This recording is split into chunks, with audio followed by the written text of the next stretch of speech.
Alors, aujourd'hui, que faire? Vous qui avez... On ne sait pas empêcher les drames. Imprévisibles. On ne sait pas. Je ne sais moi, même pas moi aujourd'hui, quelle est la partie de moi qui pourrait être prise d'une manière imprévisible. On aimerait ça. Mais non, j'en sais rien. Si je suis touché de manière imprévisible, c'est que ce n'est pas prévisible.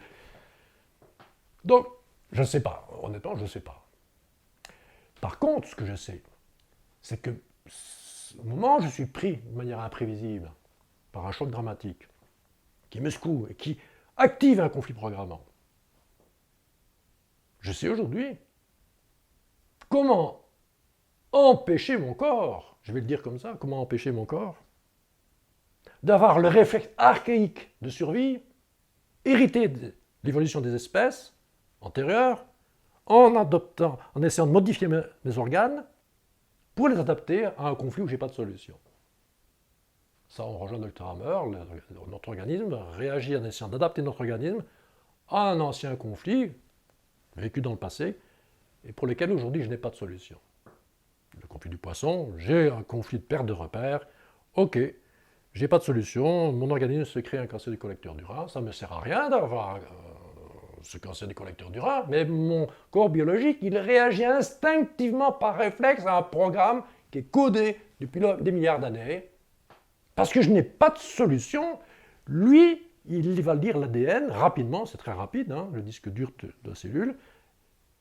Si, il y a des milliards d'années, il y a une solution à cette situation-là. On a créé un cancer du collecteur du rein, on a empêché l'eau de partir. Oh ben, le cerveau, immédiatement, et le corps, immédiatement, à l'instant même du choc, développe une prolifération de cellules pour boucher et empêcher le collecteur du rein d'éliminer l'eau. C'est immédiat. Alors, plus l'intensité du conflit dure, et puis c'est important, je viens de le dire, la personne revisite et rappuie sur play, pendant des jours, parfois des semaines, des mois, pour le cerveau, c'est comme si le choc, il revient tout le temps. Il n'est plus imprévisible, là. Je vais insister là-dessus parce que on pense que les autres pathologies qui viennent par la suite d'un conflit initial, c'est toujours un conflit dramatique, imprévisible, vécu en inhibition d'action. Ah non, non, non, non, pas du tout. Le premier, bien sûr, il va provoquer une pathologie, fragiliser l'organisme, l'ennemi est rentré dans le château. Tous les conflits qui vont suivre par la suite, qui vont créer aussi des pathologies, ce ne sont plus des conflits imprévisibles, ceux-là. Non, non. Là, le château fort était percé, le cœur est vulnérable, tous les conflits qui vont apparaître maintenant passent facilement, parce qu'il y a une brèche. Le choc a percuté, a lézardé, a ouvert un chemin vers le centre du château de l'individu, le fameux perte d'objet d'amour. Donc tous les conflits qui vont venir par la suite vont créer d'autres pathologies. Si j'ai un cancer du sein et que je panique, j'ai peur de mourir, ben, Dr Hammer, et vous pourrez aller voir dans les sites internet ou les livres, ben, les cancers du poumon sont en relation avec des conflits de peur de la mort. Et je ne sais pas si on aura l'occasion de parler de ce qui se passe actuellement, mais on fait croire aux fumeurs que fumer crée des cancers du poumon. Et c'est même marqué sur le tabac. Hein. Moi, je ne suis pas fumeur, donc je ne suis pas de pub pour le tabac. Hein. Mais dire ça, ce n'est pas scientifique pour moi. Je dis bien, ce n'est pas scientifique. Il y a des scientifiques qui me regardent. Prouvez-moi que le tabac est carcinogène. Vous enfumez des rats, des souris, et vous prenez des souris témoins qui ne sont pas enfumées, et chez celles qui ont été enfumées, vous avez des cancers du poumon, ils en avaient déduit que c'était le tabac, parce qu'ils avaient été enfumés. Ah oui, cette logique-là, elle est implacable. Hein.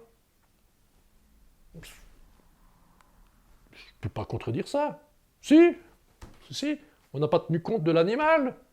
Comment il vit? Qu'est-ce qu'il vit, cet animal qui vit l'expérience? Est-ce qu'il vit un conflit de peur de la mort quand il est enfumé? Ben oui. C'est certains rats, enfin les rats et les souris et certains hamsters, quand on les enfume, celles qu'on disait en vivisection, le laboratoire de vivisection, quand on les enfume, la fumée, c'est un danger de mort, ça veut dire qu'il y a un feu quelque part, ils ont une peur de la mort, et ils se font des cancers du poumon. Ah oui, c'est le tabac, mais non, c'est la peur, parce qu'on a refait d'autres expériences. Les hamsters gold dorés, on peut les enfumer tant qu'on veut. Ils ne paniquent pas, parce que c'est des hamsters qui vivent dans le sol, dans les galeries, les incendies qui ravagent les sols à l'extérieur. Les fermiers et les marins savaient quand des souris et des rats quittaient les cales ou quittaient une étable ou une grange, c'est qu'il y avait un feu qui débutait. Endémiquement, ces animaux, ils ont peur de la fumée.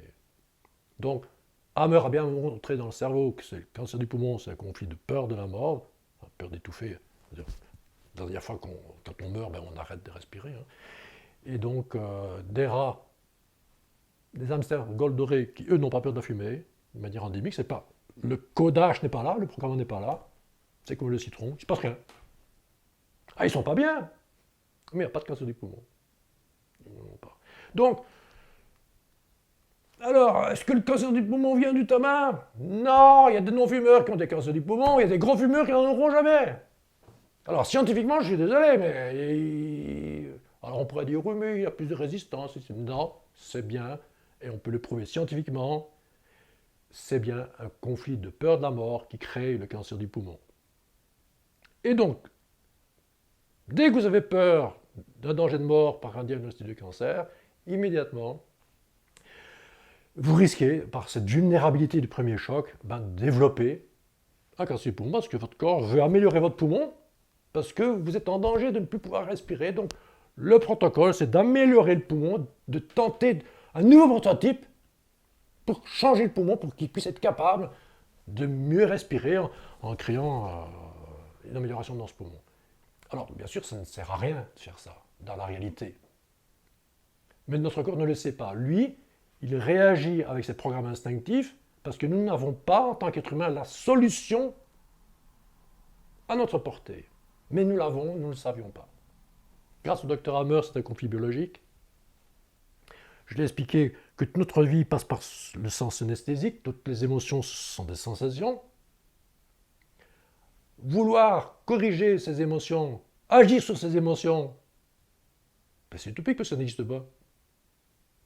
C'est culturel, ça a été créé, c'est des étiquettes que nous avons créées. Ce qui existe, ce sont des sensations. Donc bien sûr, se détendre, changer les idées, respirer, ça détend, ça agit, ça déstresse, mais les événements reviennent et la personne, à nouveau, elle est à nouveau mal. Elle doit reprendre son médicament, si vous voulez. C'était pas un médicament, mais faire ceci, c'est une technique pour enlever le symptôme. C'est comme un médicament, c'est pour faire cesser le symptôme. Mais comme ça revient, on refait la technique. Il y a une autre façon de faire, c'est d'utiliser une ressource de notre corps, ce fameux sens synesthésique, et là c'est Luc Nicon qui ne nous apporte pas ça dans le milieu médical, mais qui l'apporte dans le milieu de la gestion des émotions. Il a découvert, par hasard, c'est pas un chercheur dans le milieu, un chercheur dans le milieu des neurosciences ne pourrait pas découvrir ça, parce que nous sommes trop formatés, il faut quelqu'un qui soit complètement en dehors de ce système pour trouver quelque chose de complètement nouveau. Sinon, on ne sait faire que recopier ou agencer des choses différentes, enfin, des choses qu'on connaît et créer autre chose, mais ça vient toujours des mêmes briques, des mêmes connaissances. Donc, Luc Nicon, ce pédagogue français, a fait une découverte par hasard, par inadvertance.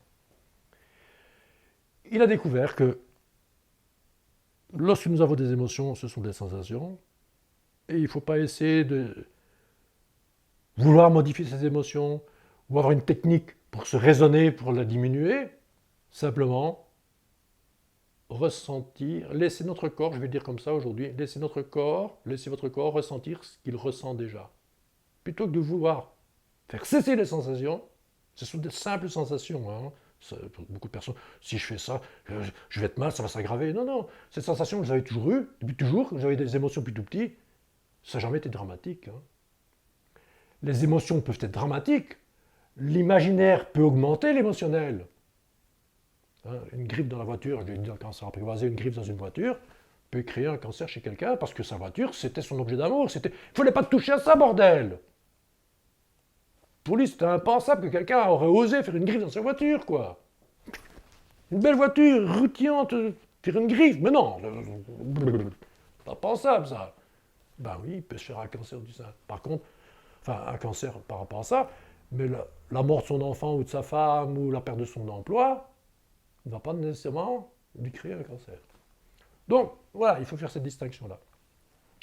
Alors, je vais terminer après tout mon blabla, parce que ceux qui me connaissent, ils disent ce que je dis tout le temps.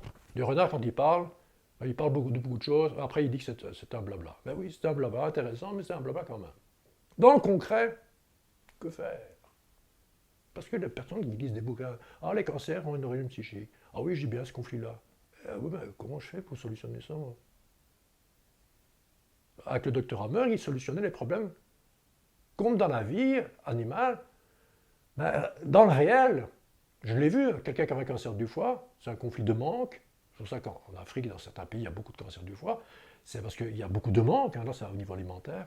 Mais pour l'être humain, c'est tout ce qui est manque vital. Eh bien, quelqu'un qui avait un problème, et l'argent aussi, hein, ça peut être un grand conflit de manque, et quelqu'un a un cancer du foie lié à un problème financier. Il manquait de l'argent.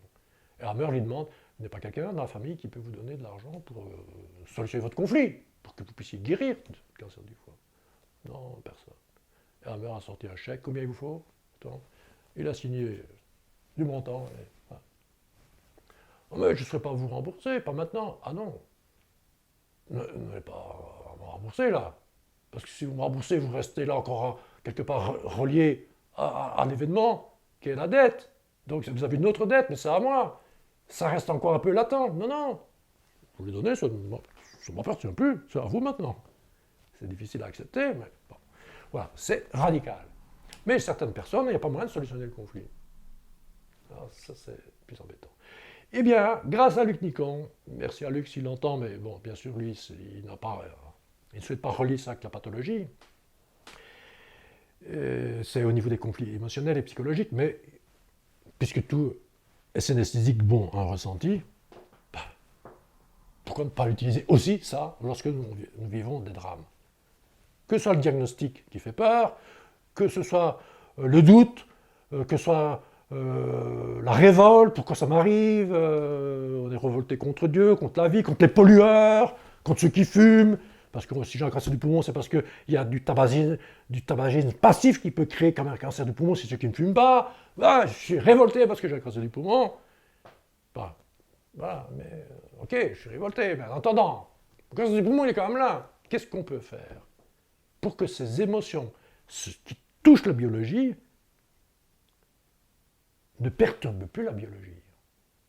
Ce n'est pas enlever l'émotion, c'est empêcher que les émotions perturbent la biologie et que le corps biologique soit obligé lui de trouver une ancienne solution archaïque que lui comprend.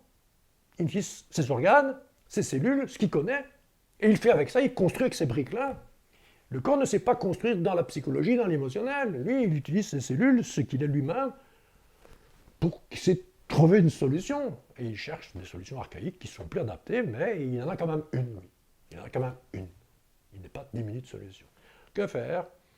Simplement, à partir d'aujourd'hui, ceux qui le savent, c'est très facile, chaque fois que vous avez des perturbations émotionnelles, eh bien, plutôt que d'essayer de raisonner, de trouver une solution, sauf si maintenant il y a un danger, hein, il faut agir en ce moment-là. Hein. L'émotion est utile pour créer des substances chimiques, pour agir et pour se défendre ou fuir ou attaquer. Donc ça c'est utile. Mais la plupart des individus dans la société ne sont plus confrontés à ça, c'est beaucoup plus rare. J'ai une émotion, j'ai une perturbation, j'ai un conflit. Qu'est-ce que je ressens dans mon corps? Aujourd'hui, je préfère le dire, qu'est-ce que mon corps ressent et qu'il me fait ressentir. Sinon, c'est encore moi, qu'est-ce que je ressens? Dans l'antipi, c'est qu'est-ce que je ressens? C'est pas, aujourd'hui, je ne veux plus pas dire comme ça, c'est pas qu'est-ce que moi je ressens, c'est de nouveau moi là, qu'est-ce que je ressens? Qu'est-ce que mon corps ressent et qu'il me fait ressentir? Parce que l'évolution est partie du bas vers le haut. Ces cerveaux-là qui veulent contrôler les autres cerveaux, imaginez ce cerveau-là qui pense et qui imagine. Ces cerveaux-là, ils ne savent pas ce que c'est. Hein. Et celui-là, est-ce qu'il sait ce que c'est sur les autres? Je ne sais pas. L'évolution, elle va comme ça. Nous, là, on voudrait toujours tout dominer, on ne sait pas. Hein. On voudrait tout contrôler, on ne sait pas. Hein. Non, non. Il faut parler le langage, il faut se mettre à ce niveau-là pour agir à ce niveau-là. Il faut se mettre à ce niveau-là. Mais comme le ressenti, le sens le plus répandu, le plus simple, et comme toute notre vie n'est qu'un ressenti, ben, utilisons ce sens-là. Qu'est-ce que mon corps ressent et qui me fait ressentir? Bon, bah, ce sera une sensation qui peut être là, différents endroits du corps. Et puis, quand on ressent ça, on laisse le corps nous faire ressentir ce qu'il ressent pendant quelques secondes, 20-30 secondes, 1 ou 2 minutes, pas plus. Et il se passe deux choses. En laissant le corps vous faire ressentir, non pas l'émotion, c'est pas ressentir l'émotion, comme certains. Ok, oui, je ressens mon émotion là. Non, non, on ne ressent pas l'émotion là. C'est une sensation là. C'est le mental qui dit que c'est une émotion qui a créé ça, mais le corps, il s'en fout, lui, de ça. Il ne sait même pas ça. Lui, il ressent juste une sensation là. Il ne sait pas qu'il y a quelque chose qui a créé une émotion, qui a créé ça. C'est très simple, le corps, c'est basique. Donc, je ressens une sensation là. Ah oui, là, là, là, là. Et puis ça évolue, ça augmente, ça diminue. Et à un moment donné, après 20-30 secondes, ou moins d'une minute ou deux, ça s'estompe. Dès que ça s'estompe, on ouvre les yeux sur cette un peu entre à l'intérieur de soi pour ne pas te distraire. Et c'est tout. Comment c'est tout? Et alors, qu'est-ce que ça va faire? Ça va pas solutionner mon problème. Ah non, parce qu'on n'a pas l'habitude, on a toujours l'habitude de s'occuper de tout. Et nous, on est valorisé quand on gagne, quand on a réussi quelque chose. On est fier, on a mérité, on est heureux, on s'est battu. Ah, grâce au fait que je ne me suis pas laissé faire, j'ai gagné. Je mérite. Oui, mais là, c'est le corps qui a fait quelque chose. Moi, je n'ai rien fait. C'est lui qui a pris le pouvoir. Ce n'est plus moi. C'est mon corps qui a fait quelque chose. Je ne sais même pas ce qu'il a fait. Mais ça s'est calmé. Ben, c'est pas possible que ça va certainement revenir. Hein. Ben, il suffit de vérifier. Je vais repenser à l'événement qui m'a perturbé. Alors, si je suis à nouveau repris, perturbé, ok, c'est que le corps, la ressource naturelle, n'a pas encore été capable d'aller plus loin. On ferme les yeux, on revient à nouveau, non pas vers une introspection, parce que ce terme introspection, c'est à nouveau aller à l'intérieur avec sa conscience. Non, non, c'est ressentir ce que votre corps ressent. C'est comme, écoute le bruit qui vient de dehors, le bruit a été créé, il vient vers toi, tu l'écoutes, c'est tout. Tu n'as pas besoin de faire un effort, tu veux juste être là pour être présent à ce son. Même le dire, c'est compliqué. Donc, là, le ressenti, il a toujours été là, depuis toujours. Je n'ai jamais fait attention à ça. Aujourd'hui, je fais attention à ce que mon corps ressent. Maintenant, qu'il me fait ressentir. Et à nouveau, ça évolue. Ça se calme. Dès que ça se calme, j'arrête. Un moment, après 1 ou 2 fois, si ça a été fait correctement, l'événement qui perturbe ne perturbe pas. J'ai donné des formations que l'on appelle Tipeee Express à des personnes qui sont des urgentistes, des personnes qui travaillent avec des individus qui viennent de vivre des drames ou des enfants qui sont difficiles. On me disait, mais c'est pas possible. Quoi, en 20-30 secondes, 2 minutes, c'est terminé là. Il n'y a plus de drame. Ben oui. Ah non, c'est pas possible ça. Ben, il faut le faire pour s'en rendre compte. Faites-le, vous le vérifierez bien. Vérifiez-le dans votre pratique. Quelqu'un qui a été violé, quelqu'un qui voit sa maison qui a pris feu, sa maison est détruite dans une inondation aujourd'hui. Oh, c'est dramatique. Oui, c'est dramatique, mais le ressenti qui est là dans le corps, lui n'est pas dramatique, c'est juste des sensations toutes simples. C'est nous qui ajoutons ce côté dramatique, même si dans notre société culturelle, c'est vécu comme dramatique. La personne, on lui demande d'aller vers ses sensations, elle ressent ses sensations, elle les laisse évoluer. Je ne parle pas des émotions, je ne parle pas de s'occuper de l'événement, uniquement de s'occuper de laisser son corps ressentir ce qui nous fait ressentir. 1 ou 2 fois, parfois on le refait une 3e fois dans les cas les plus importants, parce que la personne a un peu du mal quand même à rester en contact avec son corps, elle revient souvent vers l'événement. Même si l'événement a été très dramatique, c'est terminé. La personne a beau appuyer sur le bouton, on a beau essayer de le susciter, il ne se passe plus rien. Le dossier est classé dans la mémoire à long terme, et il n'est plus activable. On peut s'en souvenir, mais c'est tout. On n'est plus perturbé. Il est digérer, assimiler et ne perturbe plus. Ce n'est pas habituel ce que je dis là, ça peut surprendre, ça peut créer des doutes, du scepticisme, je le comprends. Quel est le risque de pratiquer ça et de vérifier? Puisque toutes les sensations synesthésiques dans notre vie, dès que vous êtes perturbé, si votre équipe a perdu au football, là, ou si l'arbitre a fait quelque chose qui a mis à mal votre équipe, et vous êtes énervé, ou vous êtes triste, un instant, qu'est-ce que je ressens dans mon corps, et vous faites l'exercice. Juste pour voir. N'importe quelle situation peut ainsi être désactivée. Pourquoi je raconte ça? C'est qu'à partir du moment où vous vivez un drame ou des conflits, si vous faites cela, vous allez vers votre corps et laissez votre ressource naturelle s'occuper des ressentis qui ont été créés par l'impact qui est rentré, le corps il n'est pas obligé d'aller rechercher l'ancien conflit et de le créer dans votre organisme pour améliorer ou essayer en tout cas d'adapter votre organisme à la situation. Il ne va pas le faire. Quand vous êtes revenu dans votre corps, vous occupez des sensations qui sont dans le corps, vous êtes actif. Et donc là, à ce moment-là, le cerveau ne va pas continuer et la mémoire ne va pas continuer à alimenter. Donc c'est une façon de faire de la prévention. Moi, je reçois des personnes, que j'ai reçues maintenant plus, mais qui ont souffert de cancer. J'ai pu en aider beaucoup. Il y en a beaucoup qui ont survécu, il y en a qui sont quand même morts, parce qu'il y a des conflits qu'on ne sait pas solutionner, il y a des événements, d'autres conflits qui peuvent se générer par la famille, par toutes sortes d'autres situations, parfois on ne le sait pas. Mais ici, ce que je souhaiterais, c'est que tout le monde comprenne qu'il est possible.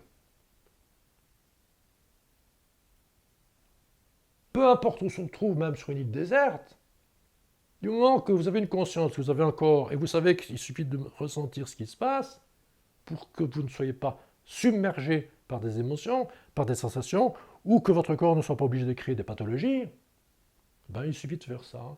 Ça demande d'avoir juste 2-3 minutes de temps, et de simplement être dans la sensation du corps, et de ne plus s'occuper à faire ceci. C'est comme les enfants qui regardent un dessin animé qui leur fait peur, ils sont là. Aïe! Ah! Ah! C'est comme la victime tout à l'heure. Elle remet en route pour savoir s'il est bien victime, que ça lui est bien arrivé. L'enfant, il a peur et il regarde ce qui lui fait peur. Mais il alimente tout le temps. Là, on fait comme ça, on fait comme les enfants. On repense à l'événement. C'est dégueulasse ce qu'elle m'a dit. C'est dégueulasse ce qu'il m'a fait. Oui, c'est vrai. Mais on peut arrêter ça. Ok, qu'est-ce que je ressens là dans mon corps? C'est quoi cette sensation-là biologique? Synesthésique.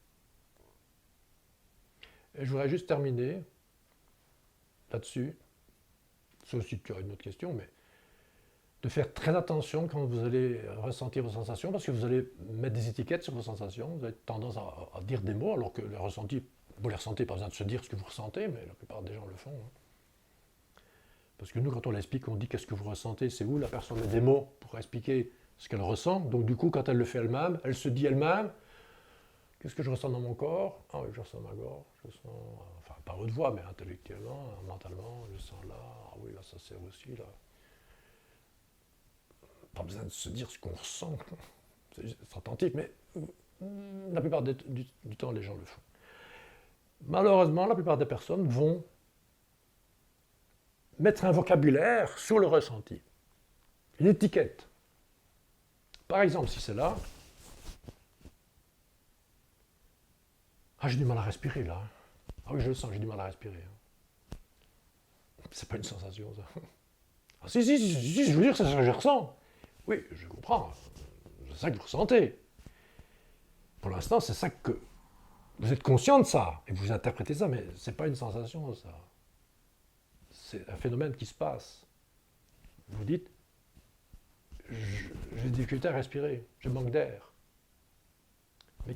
Comment vous savez que vous manquez d'air? Quelle est la sensation qui vous fait dire que vous manquez d'air, que vous avez des difficultés à respirer?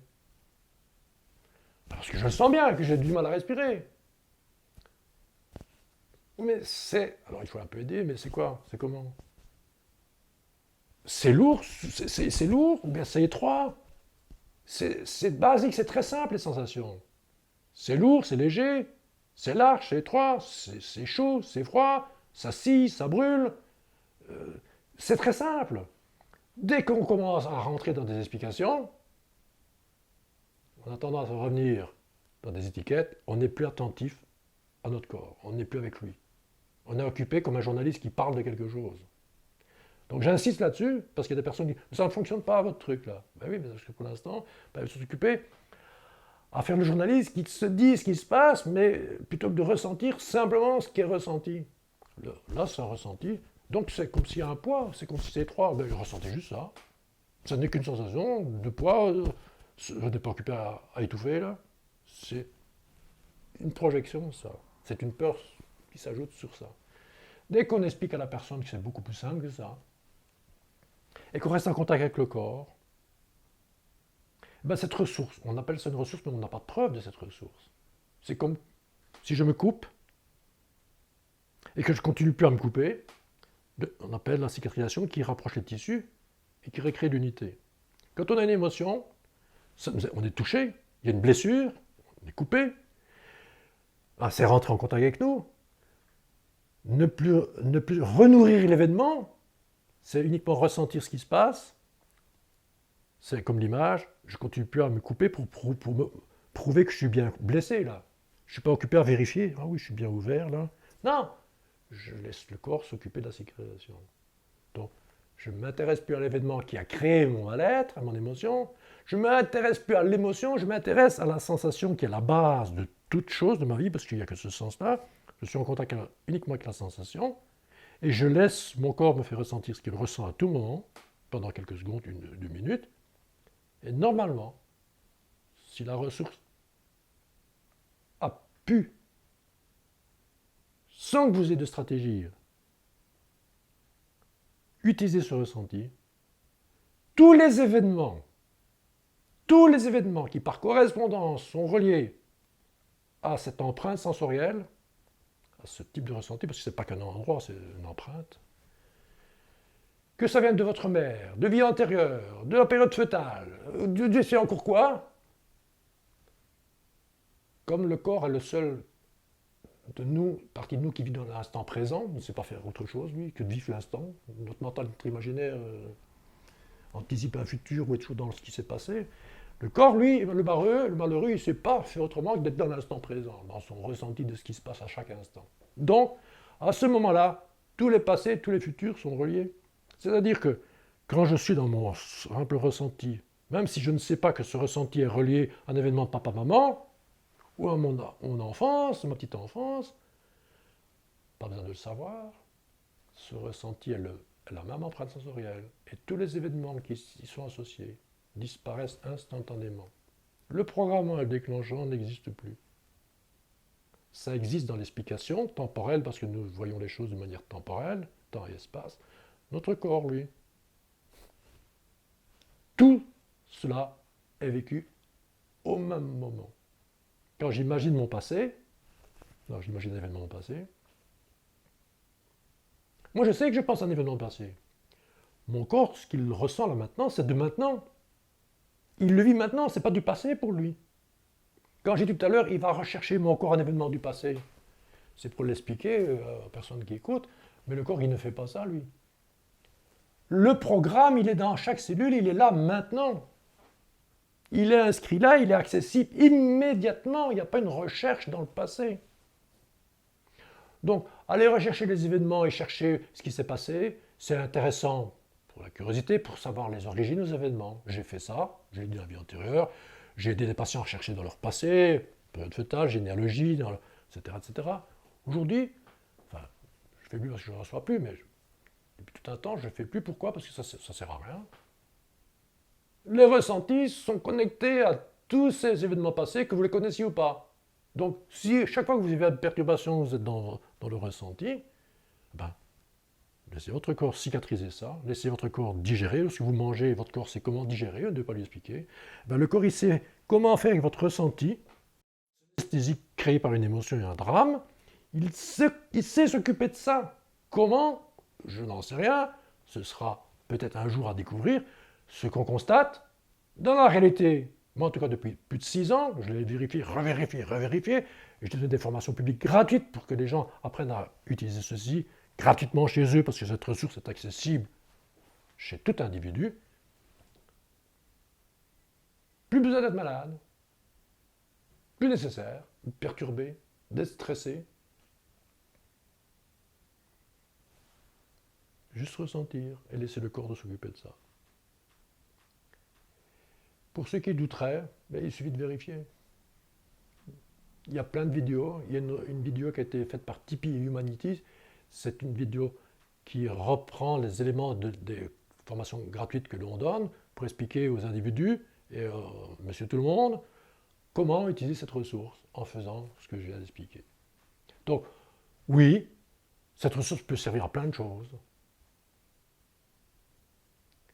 À condition, ça fonctionne si vous n'utilisez aucune stratégie pour empêcher le ressenti ou diminuer le ressenti.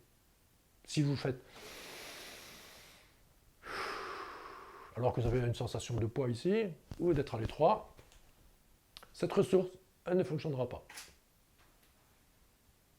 J'insiste là-dessus, elle ne fonctionnera pas. Cette partie primitive, si elle voit que vous avez pris le contrôle, que vous avez une solution pour atténuer le symptôme, elle ne s'en occupe pas. Donc Luc Nicon qui avait découvert ça, eh bien,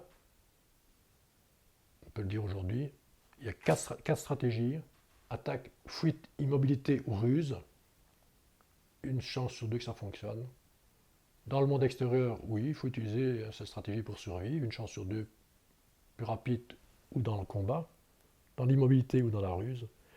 Avec vous-même, dans votre monde intérieur, je dis bien dans votre monde intérieur avec vous-même, il n'y a pas à fuir, il n'y a pas à attaquer, il n'y a rien à immobiliser, il n'y a rien à ruser et à rien à comprendre, il y a juste à ressentir. Je dis bien, il y a juste à ressentir. Pour permettre au corps de s'occuper de ce ressenti et de vous en libérer, et de vous libérer de toutes les expériences qui ont été mémorisées avec ce même ressenti. Ce qui est même génial, et je terminerai par un cadeau, c'est que en faisant ça, imaginez que vous avez juste un petit problème émotionnel. Petit problème, pas grave. Je vais essayer cette façon-là, cette ressource-là, pas sur un trop gros problème parce que je sais pas, c'est peut-être dangereux. Ben, j'ai un peu peur des araignées ou des souris. Je ne suis pas à l'aise avec ça. Peut-être que je pourrais essayer avec ça. Ok, je vais en... Ah, il y a une araignée là, sur le mur. Là. Ok. Ouais, je ferme les yeux. Qu'est-ce que mon corps ressent là oui, effectivement, il y a des sensations. Ah oui, il a dit de laisser voir comment ça évolue. Bah oui. Petit truc là, difficile à expliquer.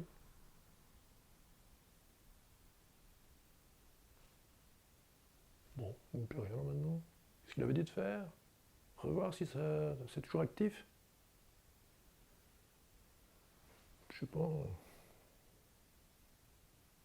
Bon, c'est vrai qu'elle est loin, elle fait pas. C'était peut-être plus près, peut-être qu'il y aura plus, il faudra un peu voir. Je m'approche, enfin je ne fais pas parce que c'est une caméra, va devoir bouger.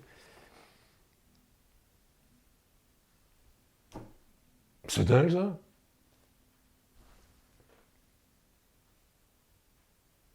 Mais j'ai rien fait, j'ai plus peur.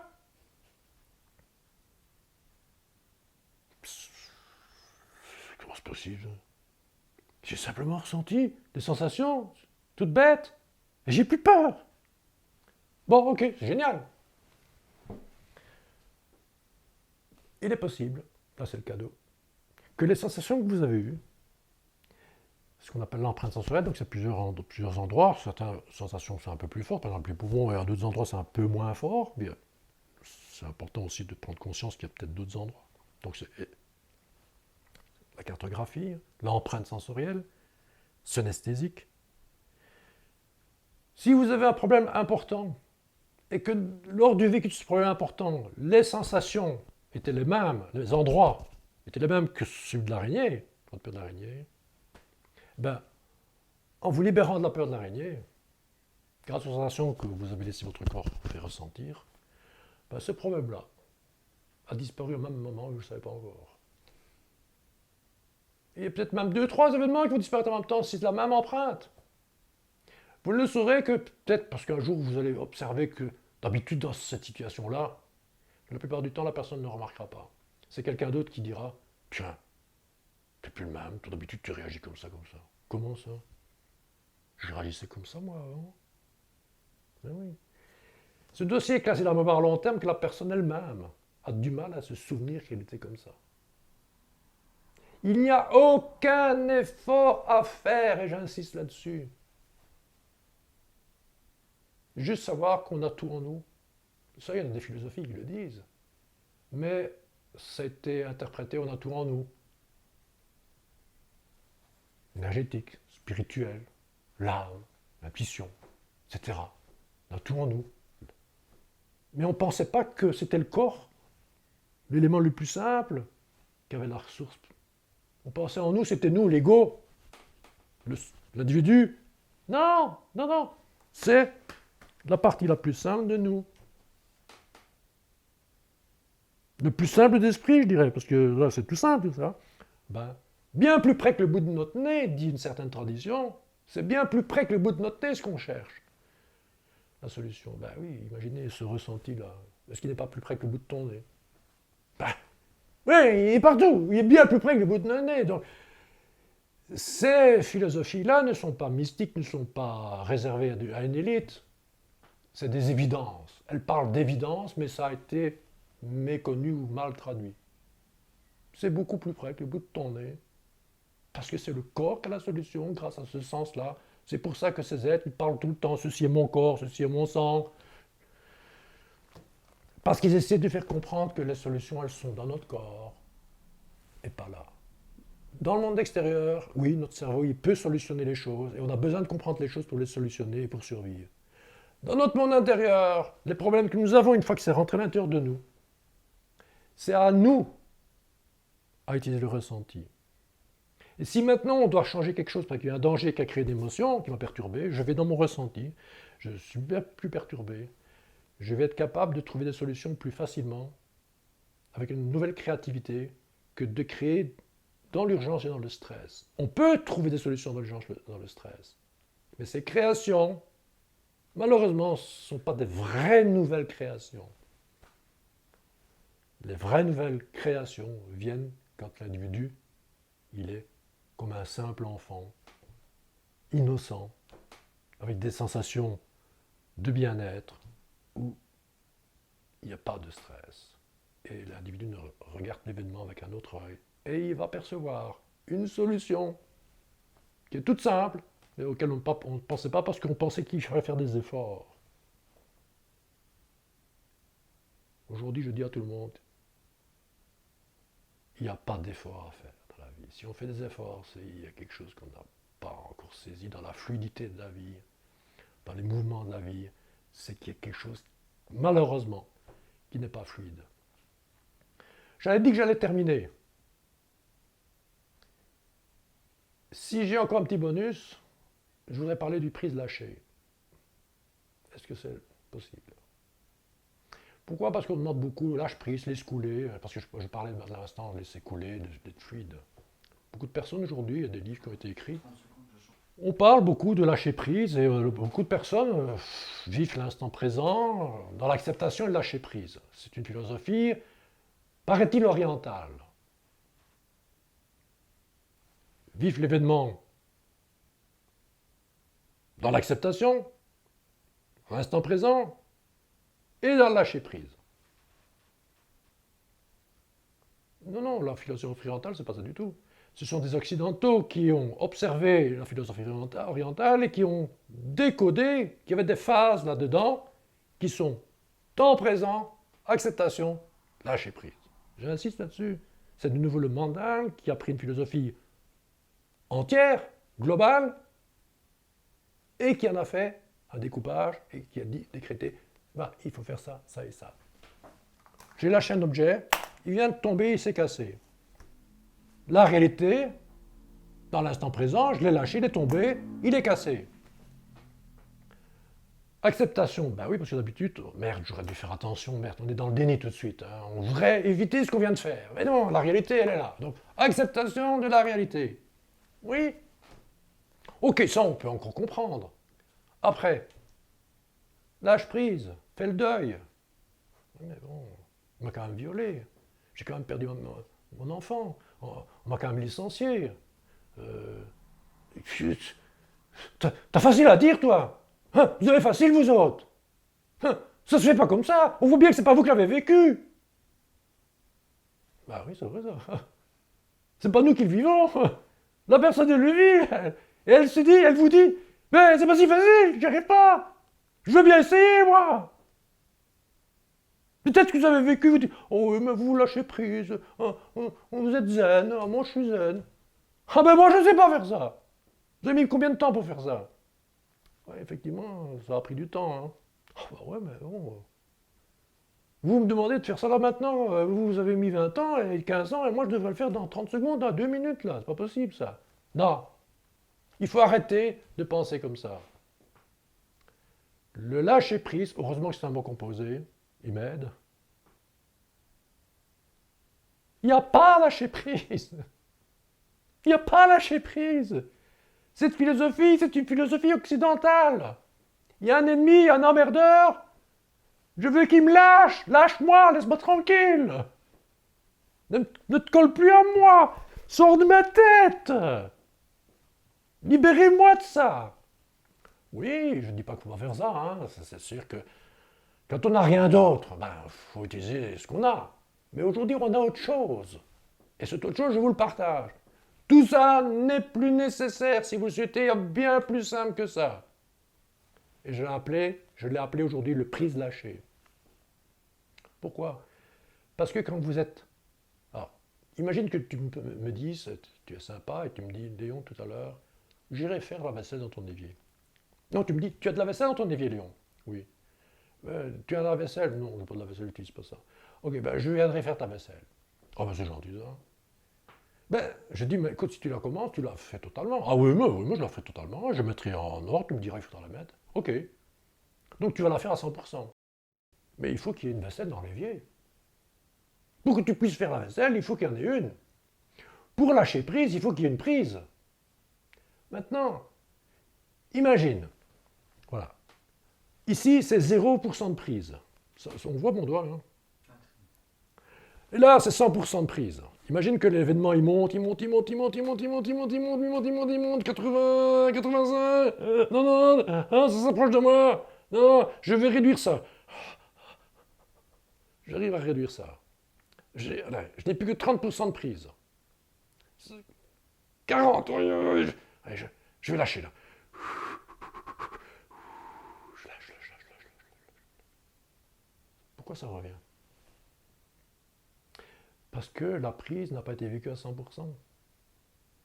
Dès que quelqu'un vit à 100% dans la prise, le lâcher, il se fait tout seul.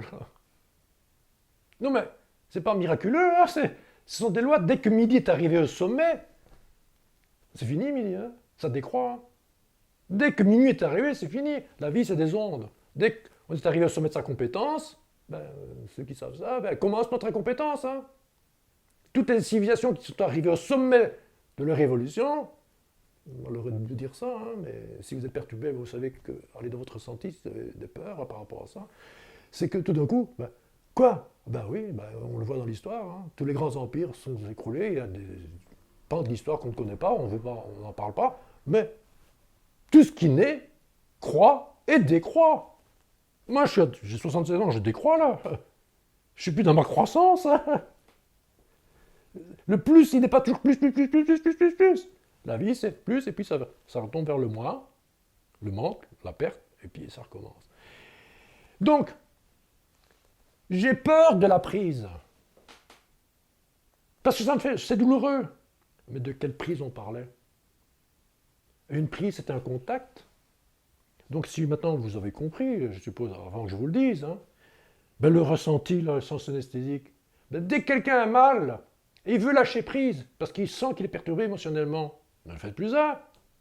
Allez dans la prise, dans la sensation. C'est pas douloureux, hein. C'est juste des sensations, hein, toutes simples. Hein. Restez en contact avec ces sensations pour que. Pourquoi être en contact un peu, au moins 2-3 minutes? Pour prendre l'habitude d'oser être en contact avec ces 100%. Pas juste, ok, j'ai ressenti, c'est bon. Non, non, non, allez-y vraiment. Bien ressentir tout ce qui se passe dans votre corps. Entrez un peu plus dans votre incarnation. Parce qu'on n'est pas vraiment incarné encore. Une fois que vous avez bien ressenti, votre corps il s'occupe de ça. C'est terminé. Le lâcher se fait tout seul. Mais faut-il oser aller dans la prise? Et il fallait-il aussi savoir quoi? C'est pas aller dans la gueule du loup. C'est pas aller se dire, ok, je vais munir la voiture qui me fonce dessus, je vais aller à sa rencontre, comme à la rencontre de la vaisselle. Ah non, là, franchement, là, dans le monde extérieur, on ne fait pas ça. Mais dans notre monde intérieur, là, je ne pourrais pas en parler, mais j'en ai un peu parlé dans un magazine qui s'appelle Néo Santé, et dans mes séminaires. Les lois de notre monde intérieur fonctionnent à l'envers du monde extérieur. Je ne saurais pas l'expliquer là, c'est fort long. Et là, je comprends que j'ai déjà dit beaucoup de choses et je ne sais pas comment vous allez vivre tout cela. Mais notre monde intérieur, il vit à l'envers. Ce n'est pas la même loi. Ce qui dehors, si dans le dehors, on a besoin de survivre en utilisant des stratégies d'attaque, de fuite, d'immobilité et de ruse, dans notre monde intérieur, tout ce qui se vit à l'intérieur de nous, tout ce qui est rentré en nous, dans notre château, ce n'est plus le monde extérieur, là. C'est un monde qu'on a créé, parce que je l'ai montré dès le début, c'est nous qui créons tout ça. Tout ça, c'est des fréquences qui sont invisibles. Donc on crée tous ces événements-là, c'est notre création. Là, nous sommes Dieu. Nous devrions être Dieu à l'intérieur de nous. Mais on ne l'est pas. On est dominé par l'extérieur qui est rentré brutalement en nous. Mais pourquoi? Parce que notre monde intérieur, actuellement chez l'être humain, est une copie du monde extérieur. Là, je pourrais l'expliquer pourquoi, mais ce serait long. Mais en même temps, c'est facile à comprendre, mais voilà. Juste retenez ça. Si ça vous intéresse, vous pourrez trouver les informations dans le magazine ou bien aller voir un peu sur Internet. Ce monde intérieur fonctionne à l'envers. C'est-à-dire qu'à l'intérieur de nous, il n'y a pas de survie à avoir. Il y a juste à aller rencontrer le monstre, le diable. Mais pas de la même manière que dans le monde extérieur, c'est aller dans le ressenti. Et donc, quand vous êtes perturbé à l'intérieur de vous, vous allez dans votre ressenti. Votre ressenti, votre corps, il est intermédiaire entre ce que vous vivez dedans et dehors. Parce qu'il ne fait pas la distinction de notre corps. Donc, dès que je suis dans la sensation, vous l'avez compris, automatiquement, je suis libéré. Cela se défait. Alors, c'est difficile à comprendre parfois que le monde intérieur est opposé au monde extérieur. Il n'est pas opposé, il est différent. Parce que pour créer une unité, il faut que l'extérieur et l'intérieur soient des polarités opposées. C'est des lois universelles, comme l'électricité ou les lois, d'autres types de lois. C'est comme une femme, pour donner l'exemple d'une femme, elle a un vagin, elle a un creux, elle a un trou, un manque. Ce trou, ce creux, ce manque attire le mâle, attire un plus, qui vient boucher le trou. Dans la nature, les vides ne restent jamais longtemps vides. On dit que la nature a horreur du vide. Non, la nature n'a pas horreur du vide. Elle utilise le vide pour créer une expérience positive, du plus, mais pas positive en tant que bien et mal. Je parle en tant que polarité. Donc le mal qui nous fait si peur à l'intérieur de nous n'est en réalité pas un mal, c'est une sensation qui va nous aider à permettre la découverte de la polarité positive qui, une fois associée, unie, mariée, fusionnée, on appelle ça le mariage alchimique dans certaines traditions, mais ça n'a pas été compris à nouveau, on a encore compris que c'était transformer le plomb en or. Non, ça n'a rien à voir avec le monde extérieur, ça parlait de cette intimité-là. Dès que vous rentrez en contact avec cette intimité et que votre corps fait l'alchimie entre les deux polarités et les réunit, il n'y a plus de victime, il n'y a plus de bourreau, il n'y a plus besoin de sauveur. Parce que dans cette unité, il n'y a plus de quelqu'un à guérir. Donc, plus de bourreau et donc plus besoin de sauveur. C'est des philosophies, c'est le blabla de Léon Renard, d'accord. En attendant, c'est pour vous aider à comprendre qu'à partir d'un simple ressenti, on peut arriver à comprendre plein de choses qui étaient incompréhensibles jusqu'à présent. très complexe, on pourrait penser qu'il faut faire des études pour comprendre ça. Eh ben non. Avec cette base-là, à partir de cette bête base-là, mais c'est pas si bête que ça, eh bien on peut comprendre plein de choses. Surtout les difficultés qu'on avait pour qu'on n'avait pas de solution. On a les solutions en nous. Vous êtes Dieu dans votre monde intérieur. Votre corps peut vous aider à être en équilibre, à avoir le paradis à l'intérieur de vous, à être paisible. Ça ne veut pas dire pour ça qu'il n'y aura pas de remous, des vagues. Mais ces remous, vous n'en êtes plus victime. Parce que vous ne freinez pas le problème. Ou vous n'accaparez pas quelque chose. Le creux, ben vous le traversez.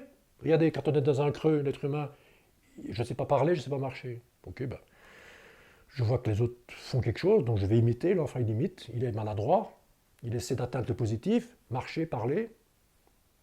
Et une fois qu'on est arrivé à acquérir le côté adroit, le côté positif, le côté qu'on a souhaité acquérir, qu'on a convoité, qu'est-ce qui se passe? Là, on met son copyright, on s'arrête et on garde le positif. Mais la nature, elle ne fait pas ça. Hein. Elle, c'est un mouvement.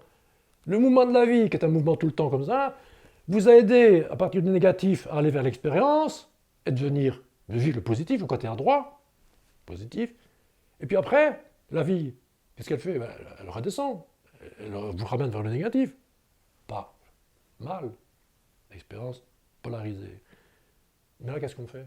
On freine. Je ne vais pas redescendre là, je ne vais pas descendre là, je ne vais pas revenir à ça. Là. Comme vous avez freiné, vous avez fait des efforts pour monter, maintenant vous faites des efforts pour freiner, pour ne pas descendre, arriver là en bas, il faut faire des efforts pour grimper. Tandis que quelqu'un qui n'aurait pas des peurs, il arrive là en haut, il n'a pas peur de perdre.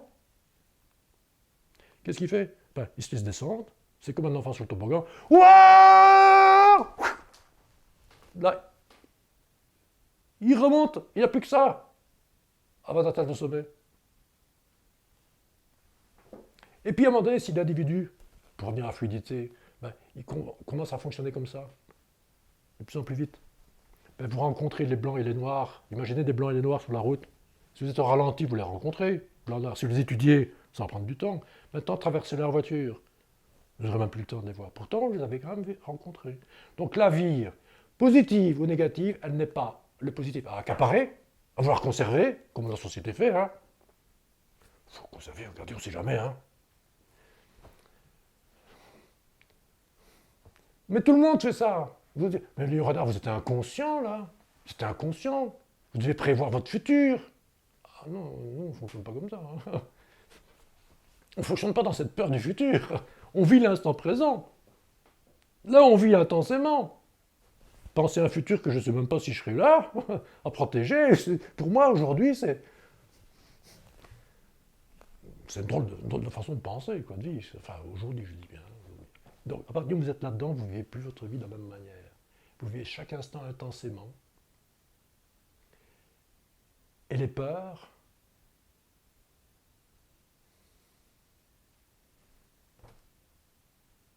je ne sais pas si vous vous rendez compte, mais la plupart de nos peurs, elles ne servent à rien. Les peurs réelles qu'on a besoin dans la survie pour se protéger, notre système nous a hyper protégés, ou veut nous faire croire qu'il nous protège tout le temps. C'est hypothétique toutes nos peurs qu'on nous crée, on nous fait miroiter plein de choses. C'est des projections. Vous pourrez dire, oui mais ça pourrait arriver. Ah oui, une fois que ça arrive, c'est là, vous faites face. Ceux qui ont des inondations là dernièrement, on a beau faire pour éviter. Donc, je vais revenir à ça. On ne peut pas éviter tous les événements. Par contre, ce qu'on peut faire, c'est à chaque fois rentrer en contact avec nos ressentis. Et ces ressentis, vous avez le choix et la liberté de le faire et de retrouver un état paisible. Et de refaire face aux événements. Elle n'a pas besoin de souffrir et de continuer à souffrir pour prouver que vous avez été victime et que vous souffrez. Pas besoin d'aller continuer à souffrir, à supplier votre assurance de vous payer, de vous rembourser. Non, retrouvez votre calme et exigez que l'assurance à l'extérieur fasse ce qu'elle doit en fonction des lois et des règles. Mais vous ne devez pas pour ça rester victime de votre colère ou de votre tristesse, et d'avoir des insomnies, ou d'avoir des indigestions, ou d'emmerder tout le monde, entre guillemets, ou de perturber tout le monde. C'est plus nécessaire. Le boulevard de la souffrance, dans le monde intérieur, ce n'est plus nécessaire. Moi je dis, prenons plutôt l'avenue de la douceur. La douceur ne veut pas dire guimauve, ne veut pas dire que c'est gris. Moi, ma vie, elle n'est pas grise. Je n'ai plus les peurs de la plupart des gens. Les peurs instinctives que mon corps a pour sa survie, il les a toujours. Il les aura toujours, je ne peux pas les empêcher, ça. C'est vital pour le corps. Mais toutes les peurs que nous avons, qui sont liées à des programmes de nos parents, etc., qui ont vécu, qui n'ont pas su solutionner, et qui créent des pathologies, on n'en a plus besoin. Donc comme ça évitera d'avoir des thérapeutes qui devront guérir les gens, ou convaincre les gens qu'il y a des solutions. Je dois dire, bah oui, tu craches dans ta soupe, là. Non, non, je ne crache pas dans ma soupe, je ne suis pas si con. Hein. Là, j'ai arrêté de travailler, donc je ne cherche plus des clients. Donc voilà, je fais des conférences gratuites pour faire que tout le monde soit au courant qu'il y a des ressources gratuites, que tout le monde n'a pas besoin de tous les thérapeutes du monde, ou de Dieu sait qui, pour se sauver. Mais il y a toujours des gens qui en auront besoin. Tout le monde n'est pas capable de décider d'être autonome et d'être l'acteur de sa vie. Donc, avoir peur de perdre votre boulot si vous êtes thérapeute, comme ceux qui faisaient Tipeee, qui avaient peur, si tout le monde est guéri en une seule séance, avec Skype en 3 minutes ou 20 minutes, et si en plus quand les gens sont guéris, non, ils ne font pas du bouche-à-oreille, parce que quand ils sont guéris, le dossier est classé, le thérapeute et la technique qui les a aidés est classé à la mémoire à long terme, donc ils n'y pensent même pas à le signaler, ils ne font pas de la publicité pour Tipeee. Parce que pour eux, ce problème est réglé. Donc ils n'ont plus rien à utiliser là. Donc c'est classé. Léo Renard, il est classé, lui, il n'existe même plus. Réellement, c'est vraiment comme ça que ça se passe. Donc du coup, merde, comment on aura des clients? Non, c'est pas comment on aura des clients. Qu'est-ce que je ressens dans mon corps là maintenant? Qu'est-ce que je vis? Vous ne savez plus gagner votre vie parce que vous êtes praticien. Écoutez, on peut faire plein de boulot. Hein. Il y a plein de choses à faire. Plein de possibilités. Si vous êtes trop accroché à quelque chose, si vous exigez de vous-même et de la vie que vous méritez de continuer votre travail et de gagner grâce à votre investissement, là, vous avez vu des stress, parce que s'il y a des perturbations, là, vous êtes stressé, vous n'êtes pas souple, vous n'êtes pas dans le mouvement, vous voulez que les choses se passent comme vous avez envie. C'est comme ceux qui font de la physique quantique et qui on leur fait croire que ben, vous avez droit au bonheur, à la santé, à la richesse, et vous êtes le co-créateur de la vie. Vous avez envie que votre anniversaire il fasse beau, et ben vous pouvez demander à l'univers qu'il fasse beau. Ok? Et le voisin, lui, le fermier, il voudrait qu'il pleuve, et lui, il dit au bon Dieu ou à l'univers, hé, moi je voudrais qu'il pleuve. Et l'univers, il va se dire, ok, chez le renard, il va faire beau, et là, 5 mètres plus loin, on va faire pleuvoir. Comment il va faire l'univers pour s'adapter à... Si tout le monde fait de la physique quantique, là, comment l'univers va faire? Parce que chacun a ses choix et ses besoins. À qui va obéir la physique, l'univers? Ah ben celui qui a la plus grande foi. Celui qui a bien utilisé la technique. Qui n'a aucun doute. Ça ne fonctionne pas comme ça. Il y a des individus qui ne font rien. Qui sont des mécréants. Qui sont négatifs. Et qui, dans leur vie, tout leur réussit. Ah, je suis désolé, moi je suis pragmatique. Bon là, il faut m'expliquer. Hein, parce qu'il y a des gens qui sont gentils, des gens qui font du bien. Et notamment tous les grands mystiques qui sont venus soi-disant pour aider le monde. Quand on voit la vie de merde qu'ils ont eue, ah ben je suis désolé, moi je n'investis pas là-dedans. Hein. Alors, on pourrait dire, oui mais, Léonard, vous ne pouvez pas faire ça là. Vous critiquez. Ah non, moi je ne critique pas, je pose des questions. Je dis, il faut essayer d'être pragmatique et comprendre ce qui se passe.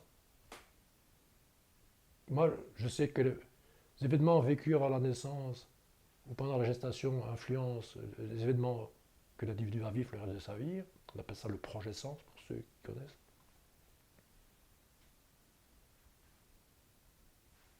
Moi, je connais des mystiques que leur vie, si je prends Jésus par exemple, ben, avant de naître, au moment où il est né, on va tuer 500 bébés dans l'espoir de le tuer. Bon, son projet sens commence mal, quoi. Déjà, il vient de naître, à cause de lui, Ou grâce à lui, 500 petits innocents bébés vont être tués, quoi. Ah ben, un projet de sens comme ça, dans la vie de quelqu'un, ben, ça marque toute une vie. Ben, regardez la vie de merde qu'il a eue. Je m'excuse de dire ça, mais la réalité, c'est celle-là. Il faut oser voir la réalité et pas commencer à rêver comme les enfants. Il faut se rêver des rêves. Dans la société, nous maintient dans un rêve. Il faut arrêter ça. La réalité, c'est que toute sa vie a été des vies d'échecs. Et après sa mort, cet être-là, tout le message a permis à des individus de tuer des millions de personnes. Alors, je suis désolé, mais où est le positif là-dedans? C'est pas que je veux montrer que des négatifs. La réalité, où elle est là? Oui, mais peut-être ça viendra plus tard.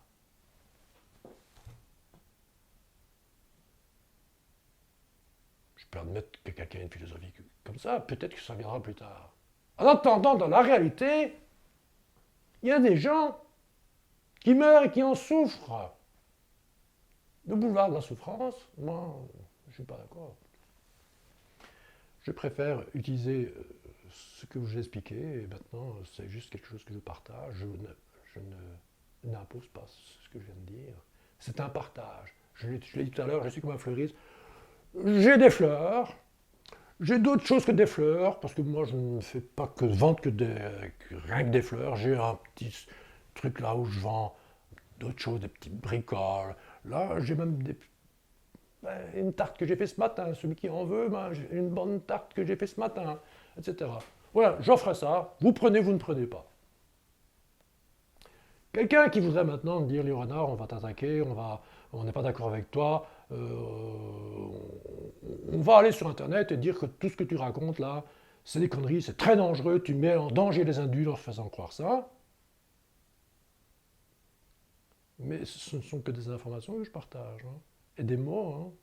Ce que vous allez en faire de ce que je dis, c'est votre responsabilité. Tout comme c'est ma responsabilité, mais je ne vous ai envoyé aucune flèche, je n'ai créé aucun dégât. C'est vous qui imaginez tous les dégâts que ça pourrait provoquer. Pas moi, c'est vous qui imaginez ça. C'est vous qui avez peur de tout ça. Pas moi. Même si vous êtes persuadé que ce que je dis est dangereux, c'est votre persuasion, c'est votre philosophie, c'est votre science. Moi, pas du tout. Pas du tout. C'est votre construction. Mais je ne vais pas vous l'enlever. Je ne vais pas vous l'enlever. Je reconnais à tout le monde le droit d'imaginer, de penser, d'avoir des certitudes, même si elles contredisent celles du voisin. Mais il faut arrêter les guerres de religion, les guerres de science. On ne tue plus les gens aujourd'hui pour leur façon de penser, parce qu'ils pensent autrement. Ce sont juste que des informations. Si je faisais quelque chose d'actif, oui. Si j'interdisais, oui, je ne propose que des choses. À vous d'en l'utiliser ou pas.